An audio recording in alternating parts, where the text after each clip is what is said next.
창세기 2장 20절에서 25절. 남자가 부모를 떠나다라는 제목으로 말씀을 증가합니다. A man shall leave his father and his mother. 창세기 2장 20절에서 25절을 다 같이 한 목소리로 읽도록 하겠습니다. 시작. 아담이 모든 가축과 공중의 새와 들의 모든 짐승에게 이름을 주니라. 아담이 돕는 배필이 없으므로 여호와 하나님이 아담을 깊이 잠들게 하시니 잠들매 그가 그 갈빗대 하나를 취하고 살로 대신 채우시고 여호와 하나님이 아담에게서 취하신 그 갈빗대로 여자를 만드시고 그를 아담에게로 이끌어 오시니 아담이 이르되 이는 내 뼈 중에 뼈요 살 중에 살이라. 이것을 남자에게서 취하였은즉 여자라 부르리라 하니라. 그러므로 남자가 부모를 떠나 그의 아내와 합하여 둘이 한 몸을 이룰지로다. 아담과 그의 아내 두 사람이 벌거벗었으나 부끄러워하지 아니하니라. 아멘. 드디어 이제 창세기 2장으로 들어가는데요. 성경에 나오는 구절을 모두 다 설명할 수는 없고, 창세기를 조금 빠른 속도로 될 수 있는 대로 한꺼번에 최소한 한 장씩은 갈 수 있도록, 뭐 빠르면 두 장씩도 갈 수 있겠습니다만은, 그거는 안 될 것 같고, 제가 왜냐하면 모든 구절을 다 읽기 때문에 그건 불가능할 것 같고요. 최대한 한 주에 한 장 이상은 하려고 노력을 하고 있습니다. 여기 2장 1절부터 한번 읽겠습니다. 시작. 천지와 만물이 다 이루어지니라. 하나님이 그가 하시던 일을 일곱째 날에 마치시니 그가 하시던 모든 일을 그치고 일곱째 날에 안식하시니라. 하나님이 그 일곱째 날을 복되게 하사 거룩하게 하셨으니 이는 하나님이 그 창조하시며 만드시던 모든 일을 마치시고 그날에 안식하셨음이니라. 아멘. 여기서 제가 빨간 글씨로 해놓은 것은 좀 강조를 했습니다. 일곱째 날. 원래 sixth day creation 해가지고 여섯째 날까지 창조를 다 마치신 다음에 그 다음에 이제 하나님이 안식하셨다는 게 중요하고요. 그리고 그 안식하시면서 3절에 보면 일곱째 날을 복되게 하사 거룩하게 하셨다 했는데요. 여기 보면 God blessed the seventh day and sanctified it. 복을 주시면서 그것을 거룩하게 구분하셨다는 거예요. 그것이 바로 안식일이라는 건데요. 그래서 안식일의 의미는 하나님이 축복하신 날이에요. 우선적으로. 누구에게 축복하셨을까요? 만물에게도 축복하셨겠지만 결국 우리에게 축복하신 날이에요. 안식일은 하나님이 특별하게 복을 주시고 거룩하게 하신 날인데, 제가 제일 밑에 그 구절 밑에 Does he need break? 이거 왜 이렇게 붙여놨는가 하면 하나님 여기서 대문자로 he라고 했는데 하나님께서 브레이크 타임이 필요한가? 그러니까 6일 동안 창조하셨으니까 너무 피곤한 거예요. 말하자면 인간적으로 표현한다면. 그래서 나 이제 좀 쉬어야 되겠다. 너무 피곤한데 이렇게 해서 쉬셨는가 이런 거예요. 전혀 그렇지 않습니다. 하나님은 7day를 일하든 10day를 일하든 365days를 일하시든 24 hours, 7 days a week를 일하시든 하나님이 피곤하지 않아요. 하나님의 생리상. 하나님이 인간이 아닙니다. 그런데 왜 하나님께서 브레이크 타임을 가졌을까? 전혀 우리를 위함인 거예요. 우리 인간을 위해서 브레이크 타임을 가지시고 그날을 복되게 하사 거룩하게 하셨다는 데 의미가 있는 거예요. 그래서 우리가 주일날 우리가 나오는데 제일 밑에 영어 밑에 제가 슬라이드에 주일은 새로운 안식일입니다 라고 적어놨지 않습니까? 그래서 뭐 여기에 대한 논란은 많습니다만 간단하게 이야기하면 주일은 새로운 안식일이다 이렇게 생각하면 돼요. 그래서 하나님께서 복 주고 거룩하게 분리하신 날이기 때문에 나도 그 날을 새로 분리를 해서 예배를 드리고 하나님을 생각하는데 전적으로 시간을 할애한다면 100%가 아니라 300%의 축복을 체험할 수 있는 좋은 날인 겁니다. 그래서 주일날 여러분들 예배 한번 나온다는 거 이것이 보통 일이 사실은 아니에요.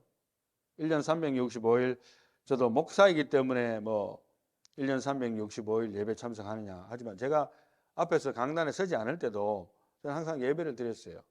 예배를 드리고 참석하고 협동 목사로 있을 때도 그랬고 군생활 할 때도 그랬고 그래서 그것이 하나님께도 영광 돌아가지만 궁극적으로는 나에게 베네핏입니다. 나에게 이득이 되는 거예요. 영적으로 이득이 되고 축복이 되는 겁니다. 그것을 믿으시고 기록된 말씀대로 우리가 주일 예배에 꼭 빠지지 않고 참석하는 습관을 가지는 거 굉장히 중요합니다. 자, 다음으로 넘어갑니다. 4절 다 같이 봅니다. 시작.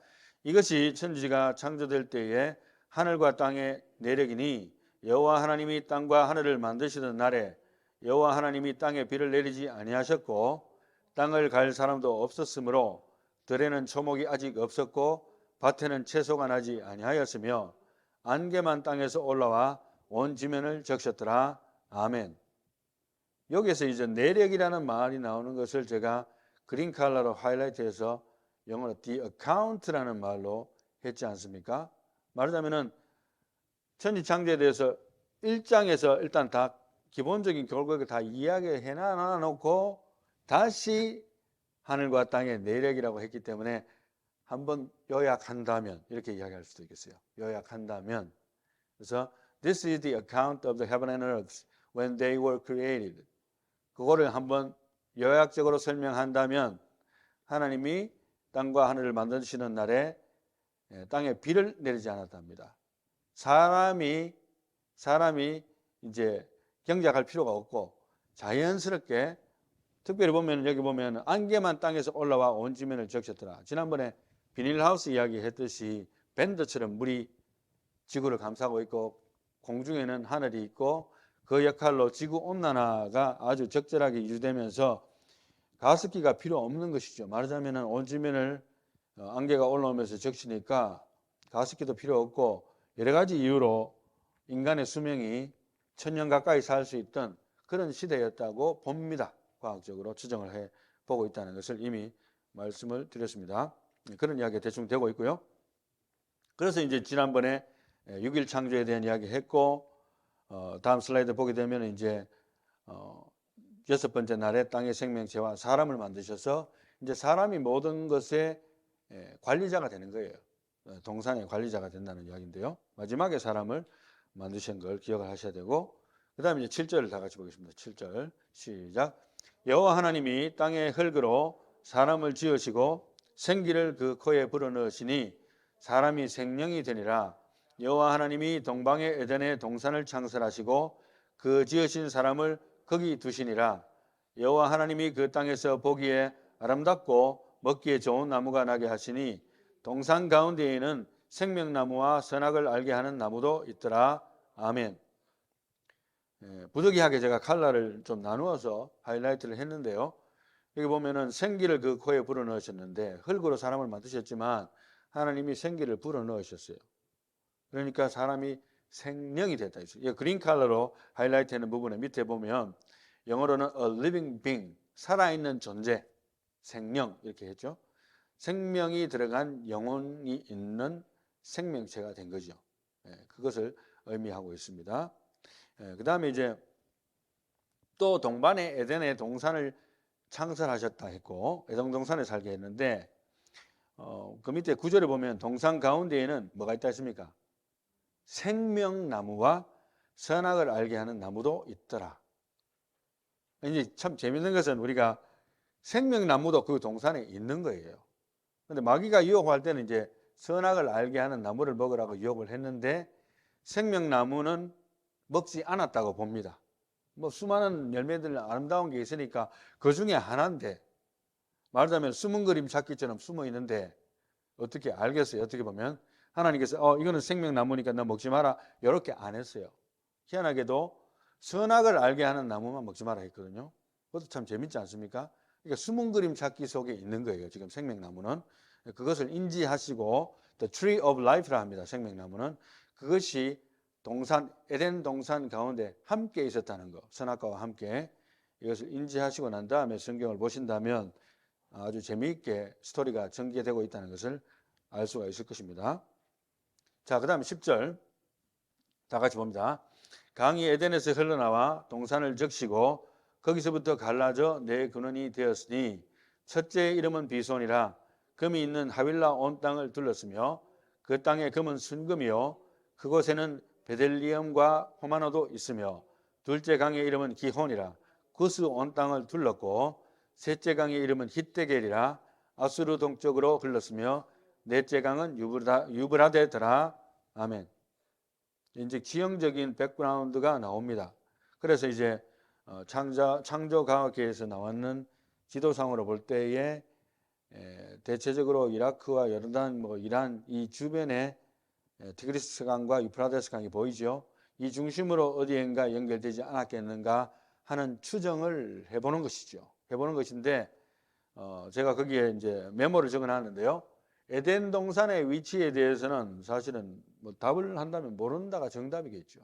모르는 거예요. 정확하게는 알 수가 없는데 수억만 년의 공허와 혼돈을 거쳐서 말하자면은 땅이 공허하고 혼돈한 가운데 흑암이 깊음 위에 있던 그 가운데서 하나님께서 반죽을 해서 지구를 포밍하시고 질서 있게 창조된 지구가 아닙니까? 그러나 이제 노아 시대가 있고 난 다음에 나중에 우리가 노아 시대 하겠지만 홍수로 얼만큼 그 지형과 구조가 변형되었는지는 정확하게는 아무도 모르는 거예요, 사실은.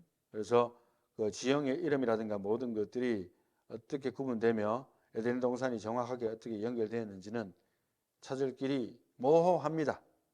일단은 우리가 그 정도로 해서 천국 가면 예수님께 한번 물어보세요. 에덴 동산이 정말 어디에 있었는지 알게 달라고. 그 정도 질문을 할 수 있지 않겠습니까? 그렇게 생각하고 넘어가겠습니다. 15절 다 같이 봅니다. 시작. 여호와 하나님이 이 사람을 이끌어 에덴 동산에 두어 그것을 경작하며 지키게 하시고 여호와 하나님이 그 사람에게 명하여 이르되 동산 각종 나무의 열매는 내가 임의로 먹되 선악을 알게 하는 나무의 열매는 먹지 말라. 내가 먹는 날에는 반드시 죽으리라 하시니라. 여호와 하나님이 이르시되 사람이 혼자 사는 것이 좋지 아니하니 내가 그를 위하여 돕는 배필을 지으리라 하시니라. 아멘. 제가 조금 전에 이야기했듯이 선악과는 먹지 마라 했지만은 생명나무에 대해서는 하나님이 아무 말씀을 안 하셨어요. 재밌지 않습니까? 여기에 대해서는 사람들이 질문을 안 해요. 근데 성경을 읽어보면 이게 궁금증이 생길 수밖에 없어요. 왜 안 하셨을까? 이것도 우리가 궁극적으로 말한다면 천국 가서 하나님한테 물어봐야 돼요. 우리 알 수 없습니다. 성경에서 설명을 안 하기 때문에.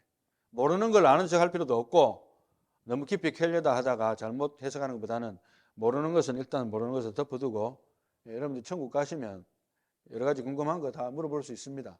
하나님이 아마도 친절하게 설명을 해 주시지 않겠는가 나는 그렇게 생각을 합니다.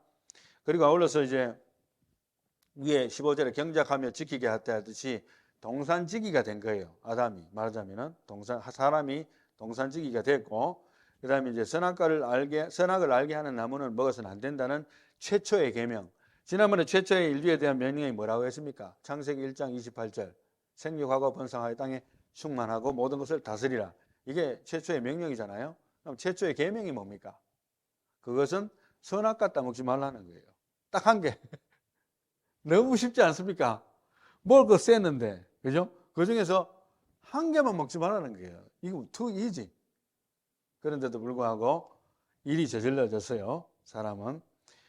그리고 아울러서 이제 18절에 보면은 하나님께서 아담이 혼자 있는 것이 보기 안 좋기 때문에 여자를 만드는데 그 여자의 타이틀을 돕는 배필이라 했습니다. 여기서 그린 컬러로 영어로 하이라이트하는 부분 제일 밑에 보시면 아시겠지만 helper, 도움을 주는 자, 조력자로서 와이프를 만드신 거예요. 그렇게 성경적으로 설명이 되어 있습니다. 이제 19절 다 같이 봅니다. 시작. 여호와 하나님이 흙으로 각종 들짐승과 공중의 각종 새를 지으시고 아담이 무엇이라고 부르나 보시려고 그것들을 그에게로 이끌어 가시니 아담이 각 생물을 부르는 것이 곧 그 이름이 되었더라. 아담이 모든 가축과 공중의 새와 들의 모든 짐승에게 이름을 주니라.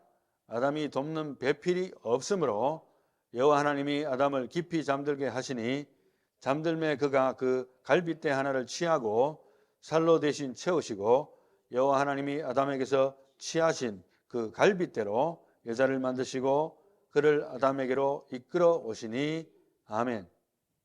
드디어 이제 하나님께서 돕는 배필을 만드셨어요. 아담의 갈빗대를 취해가지고 수술하신 거죠. 말하자면 최초의 수술이 나옵니다. 이것도 참 재밌는데 하나님은 뭐 그냥 수술 때도 필요 없고 0.5초 만에 하실 수 있는 능력이 있으시기 때문에 갈비뼈 하나를 취하고 그 뺀 부분에 살로 대신 채우시고 그 다음에 그 갈비뼈로 여자를 포밍 하셨어요. 만드셨습니다. 이게 이제 돕는 배필을 만드는 과정이었고, 그리고 아까 이야기했듯이 역시 돕는 배필, helper라고 이야기를 했습니다. 여자의 존재 가치는 돕는 배필이라는 데서 존재 가치가 있는 거예요. 이걸 인식하셔야 되고, 그 다음에 이제 제가 빠졌습니다만 아담이 각 생물을 부르는 것이 곧 그 이름이 되었는데, 제가 위에 19절 제일 위에 흙으로라는 말을 제가 빨간 글씨로 해놓은 이유는 뭐냐면, 하나님이 동물을 만들 때 그냥 말씀으로만 안 만들었어요. 빛이 있으라고 말씀으로 하시니까 빛이 생겨났잖아요. 그렇지만 동물을 만드실 때는 흙으로 만들었습니다. 그건 사람하고 같은 점인데, 하나님이 흙으로 각종 들짐승과 공중의 각종 새를 지으시고 만드셨죠. 그렇지만 하나님이 생명을 불어넣지는 않았습니다. 그래서 동물은 심판을 받지 않는 거예요. 영적인 존재가 아니기 때문에. 그냥 죽으면 끝나는 거예요. 뭐 죄에 대한 뭐 심판도 필요 없고, 뭐 사람을 물어서 죽였든 어떻게 됐든 간에 동물을 지옥 갈 일도 없어요. 뭐 팔자 편한 겁니다. 그 점에서는. 근데 사람은 이제 완전히 다른 존재죠. 생명이 되면서 도덕적인 책임을 지게 되고 하나님과 컨버세이션을 할 수 있게 그렇게 되었습니다. 상당히 베네핏도 되지만 그것이 오히려 역효과가 될 수 있는 그것이 된 것이죠. 그래서 동물을 흙으로 만들었다는 거 일단은 알고 계셔야 됩니다. 다음 슬라이드 보게 되면 이제 축 결혼입니다. 왜냐하면 이제 아담과 하와가 결혼식을 하게 됐는데, 물론 이제 이런 식으로 결혼을 하게 되지는 않았겠죠. 옷도 없었고, 그다음에 이제 주례자는 여호와 하나님입니다. 그러니까 최초의 주례자가 누구냐 하면 결혼식 주례자는 하나님이신 거예요. 이걸 보게 되면 하나님이 얼마나 결혼을 귀하게 여기시고 생육하고 번성하라고 했는 그 말씀에 부합할 게 혼자서는 그게 안 되니까 하나님이 창조하신 창조 원리에 맞게 남자에게서 여자를 만든 것이죠. 그리고 둘이 합쳐서 이제 자녀를 생산할 수 있게 모든 구조를 만드셨습니다. 그래서 23절부터 25절까지 한번 봅니다. 시작. 아담이 이르되 이는 내 뼈 중에 뼈요 살 중에 살이라. 이것을 남자에게서 취하였은즉 여자라 부르리라 하니라. 이러므로 남자가 부모를 떠나 그의 아내와 합하여 둘이 한 몸을 이룰지로다. 아담과 그의 아내 두 사람이 벌거벗었으나 부끄러워하지 아니하니라. 아멘. 이게 바로 결혼의 모습입니다. 이제 결론을 내려야 되겠는데요. 결론은 우리가 다 같이 한번 읽어보도록 하겠습니다. 시작. 성경적 결혼을 실천하고 가르쳐 지키게 하라. 이게 결론입니다. 오늘날은 이게 굉장히 중요하다고 할 수가 있어요.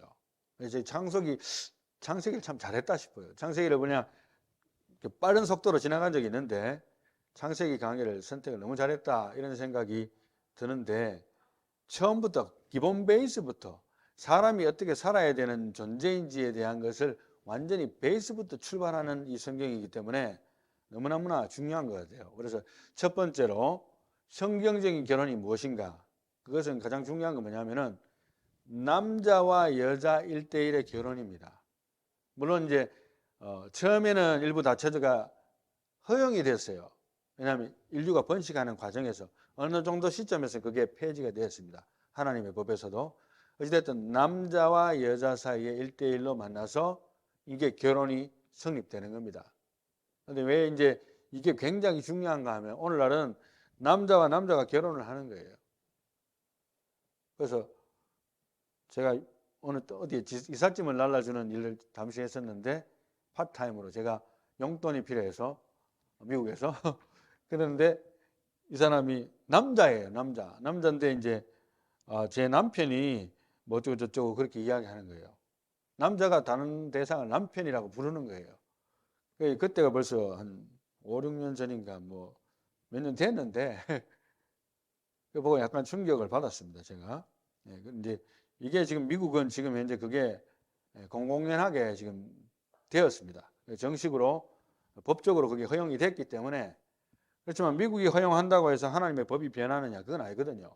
그래서 여기에 대해서 우리가 말할 때 좀 물론 조심은 해야 되겠지만 우리가 분명한 것은 하나님은 그렇게 가르치지 않았다는 것을 인식하는 게 굉장히 중요한 거예요.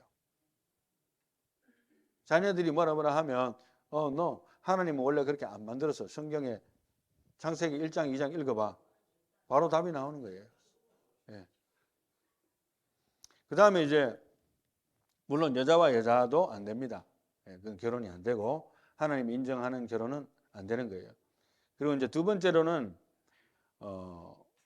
성전환을 해서라도 나의 성적인 욕망이나 인생 목표를 바꾸어 보겠다는 생각은 죄악이라는 것을 일단 이야기할 수밖에 없어요. 왜냐하면 그것이 일단 기본적인 백그라운드에 있어서 하나님이 만드신 창조 질서에 위배되는 생각이라는 것을 일단 기본적으로 알아야 내가 지금 현재 이런 욕망이 일어나더라도 이 욕망이 잘못됐다는 것을 인식할 수 있잖아요. 예. 뭐 욕망이 일어나는 것 자체가 막을 수는 없다 하더라도 이것이 정말 하나님 앞에서 잘못되었다라고 생각은 할 수 있어요. 왜? 성경 말씀에 기록됐기 때문에. 이게 굉장히 중요하다는 거. 그 다음에 이제 세 번째로는 성소수자는 뭐 여러 가지 LGBT 커뮤니티도 있고 뭐 많습니다. 뭐 디테일하게 제가 언급을 하고 싶지는 않아요. 그리고 여러분들 다 알고 계시고, 그러나 성소수자는 인격적으로는 뭐 존중받아야 되겠죠. 당연히 사람이니까. 사람이 아닙니까? 사람이잖아요. 그렇지만은 하나님 앞에서는 자기 자신의 죄악을 고백하는 과정이 반드시 필요해요. 그런 과정에서 내가 하나님 앞에서 창조 질서에 대한 위배되는 생각과 거기에 대한 자기의 고집을 한 것에 대한, 그죠? 책임을 가지고 내가 죄인이라는 것을 고백하는 과정이 반드시 필요하다. 그 과정을 거치지 않고 뭐 내가 회개했다 할 수는 없는 것이니까, 그러한 차원에서 제가 아주 간략하게나마 이야기를 할 수 있겠고요. 그 다음 네 번째로 자녀의 성정체성 문제로 고민하는 부모가 지금 현재 미국에는 본격적으로 시작됐습니다. 그래서 부모가 자녀의 성정체성에 대해서 간섭을 하게 되면 자녀를 뺏기는 경우가 생기는 경우를 보고 이제 우리가 충격을 받게 되는데요. 법적인 문제로. 그래서 어떻게 우리가 지혜롭게 그것을 대처하면서도 뱀같이 지혜롭고 비둘기같이 순결하게 이런 것을 대처할 수 있을까 하는 생각을 하면서 기도하면서 자녀에게 성경 말씀을 있는 그대로 자세히 설명하면서 우리가 가르쳐 줘야 됩니다. 학교에서 못 가르치면 교회에서라도 가르쳐야 되고 가정에서도 가르쳐야 되죠. 그리고 뭐 막말로 해서 그렇게 함으로써 부모가 뺏기면 자녀한테도 손해예요. 부모 없는 자녀 생각해 보세요. 끔찍하지 않습니까? 본인이 말을 잘못함으로 인해서. 그래서 이런 센시티브한 인포메이션에 대해서는 우리가 비둘기같이 순결하고 뱀같이 지혜로운 방법으로 이 일을 해결하되 기도하면서 제일 중요한 건 성경 말씀입니다. 성경 말씀이 스탠다드가 안 되면 이길 길이 없어요. 그리고 법정에 가서도 according to Bible이라고 이야기해야 됩니다. 그래서 성경에 이렇게 설명했기 때문에 이렇게 이야기한 것이지 니네들 의견 존중한다. 하지만 성경에는 이렇게 되어 있으니까 나는 이 성경 믿는다. 요 입장을 고수를 해야 되는데 그것도 이제 문제가 될 수 있어요. 이 시대가 굉장히 무서운 시대입니다. 그렇지만 우리가 하나님 말씀을 제쳐두고 만약에 우리가 그냥 묵인하고 던져놓고 기도도 하지 아니하고 하나님 말씀을 전달하지 아니하고 올바른 것을 가르치지도 아니하고 읽히지도 아니하고 한다면 특별히 자녀에 대해서는 우리가 하나님 앞에 책임이 있는 거예요. 천국 갔을 때 뭐라고 이야기할래요? 뭐 세상이 그래 돌아가는데 하나님 나도 뭐 입 다물고 있어야죠. 뭐 어떡하겠습니까? 이렇게 이야기하랍니까? 네. 굉장히 중요한 이야기 아닌가 그런 생각을 합니다. 그리고 내가 받은 하나님으로부터 받은 성을 내 마음대로 바꾸고자 하는 것은 일단 하나님이 주신 것에 대한 반역입니다. 그걸 성경적으로 우리가 다 백그라운드를 다 이야기할 수는 없지만 그런 거예요. 하나님이 주신 데 대한 감사가 없고 난 남자로 태어나고 싶은데 왜 여자로 태어났지? 어떡합니까? 하나님 그렇게 하게 하셨는데 땡큐 해야지. 그죠? 기본적으로 그게 없어요. 자, 이제 마지막으로 다섯 번째. 그렇다면 성경적인 결혼의 기본 골격이 뭔가 이거를 이제 이야기하고 마치려 하는데요. 성경적인 결혼의 기본 골격은 우리가 조금 전에 읽었지 않습니까? 성경에 24절입니다. 2장 24절. 2장 24절. 그것을 나누어서 첫 번째로 남자가 부모를 떠나. 오늘 설교 제목입니다. 남자가 부모를 떠나다. 이게 오늘 설교 제목인데요. 성경적 결혼의 기본 결격은 일단은 남자가 부모를 떠나는 것이 출발점입니다. 그 목적이 그냥 나 부모 싫으니까 떠나 이게 아니고 결혼을 위해서는 부모를 떠나야 돼요. 그래서 물론 한국에서 이제 장남이라든가 옛날에 또 환경적인 문제로 부모님을 모셔야 되는 특수한 환경이 있을 수는 있지만 일단 기본적으로는 결혼은 부모를 떠나서 출발하는 것이라는 것을 우리가 성경적으로 반드시 인식을 해야 돼요. 결혼했는데 부모하고 같이 사는 거예요. 환경적인 것도 다 받쳐주고 돈도 있고 다 되는데 나는 죽어도 난 부모하고 같이 살겠다. 그럼 결혼하지 말아야지. 그 성경적인 결혼이 아닙니다. 반드시 부모를 떠나는 독립이 필요해요. 일단 거기에 대해서는 정신적인 독립, 그리고 물질적인 독립, 육체적인 독립 다 포함되는 거예요. 그래서 독립을 해야 된다는 거예요.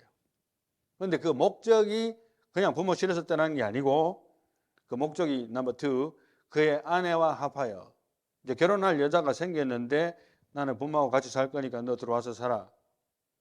이게 비성경적인 아이디어예요. 성경은 부모를 떠나라 했습니다. 여러분들 자식들이 결혼해도 뭐 붙들어 두고 싶죠? 그렇게 하지 마세요. 능력돼서 이제 좋은 여자 만나서 또 하나님 축복 가운데서 뭐 잘 살 것 같은데 축복해 드려야 되는데 단 이제 우리 믿는 자녀들이 예수 믿지 않는 자녀하고 결혼한다든지 뭐 여러 가지 그러한 문제가 생겼을 때 도시락 싸들고 가서 말리는 거 괜찮아요. 그렇지만은 일단은 모든 것이 결정나서 결혼한다고 하는 전제하에서 하나님의 축복 속에 결혼하는 전제하에서 남자가 부모를 떠나 그의 아내와 합하여 이제 새로운 독립입니다. 완전 세퍼레이트 되는 거예요. 그리고 finally 마지막으로 둘이 한 몸을 이룰지로다. 그래서 이제 한 몸을 이룬다는 것은 하나님 앞에서 육체적으로 또 정신적으로 하나가 된다는 겁니다. 그게 진정한 결혼 생활이에요. 물론 이제 여기에서 여성의 입장에 대한 것을 구체적으로 이야기 안 했기 때문에 그러면 여자는 뭡니까? 여자도 부모를 떠나야 됩니까? 이렇게 물어볼 수 있지 않겠습니까? 그래서 성경적으로 본다면 여자도 부모를 떠나야 되겠죠. 당연히 논리적으로 볼 때. 그래서 다 세퍼레이트 해서 독립을 할 수 있도록. 그것이 바로 성경적인 결혼관이다. 1대1 남자와 여자 사이에 일어나는 일뿐만 아니라 남자가 또 여자가 부모를 떠나서 또 환경적인 이유라든가 여러 가지 특수한 상황을 제외하고는 독립을 해서 그 아내나 남편이나 합하여서 완전한 독립체가 되는 것. 또 그렇게 될 수 있도록 부모가 독려해주고 밀어줘야 돼요. 조금만 힘들면은 너 힘들지? 들어와서 살아. 너 좀 힘들지? 사업 자금 얼마 필요한데? 돈이 많으니까 예를 들어서 내 돈 줄게. 또 말아먹어요. 한 5년 있다가 또 와요 아들이. 비즈니스가 안 된다고. 그러면 다른 거 한번 계획이 있는데 내가 또 한 30만 불 필요합니다. 그러면 이제 뭐 아직은 100만 불 통장에 있으니까 잘 나가는 부모라면 좋다 30만 불. 이렇게 하지 말라는 거예요. 자녀를 스포일하는 방법이에요. 철저하게 독립을 했으면 알아서 할 수 있도록. 예를 들어서 밥을 굶는다면 밥을 사줄 수는 있어요. 교회도 마찬가지입니다. 구제도 마찬가지입니다. 어떤 사람을 너무 지나치게 도와주면 그 사람은 스포일 돼버려요. 아무것도 할 수 없는 무능력자가 됩니다. 자식이 50세가 됐는데도 조금 힘들면은 어머니 돈 좀 주이소. 50이 넘어가지고. 말이 됩니까 그게? 그래서 모든 면에서 경제적으로, 정신적으로, 육체적으로 남자나 여자가 부모를 떠나는 것이 출발점이다. 목적은 결혼을 위해서. 결혼할 대상이 없는데 그런 것이 아니고, 그죠? 결혼할 대상 없으면 또 능력이 안 되면 머리 숙이고 들어가서 부모님한테 야단 맞더라도 좀 돈도 좀 세입하고 결혼 준비하는 것도 괜찮아요. 요즘에는 미국에 있는 자녀들이요. 옛날에는 18만 되면 독립한다는 그 사상들이 많았던 것 같은데 요즘에는 거꾸로 돼서 도로 집으로 들어온대요. 살기 힘드니까. 그런 현상들이 꽤 일어나고 있다는 이야기를 들었습니다. 뭐 이해합니다.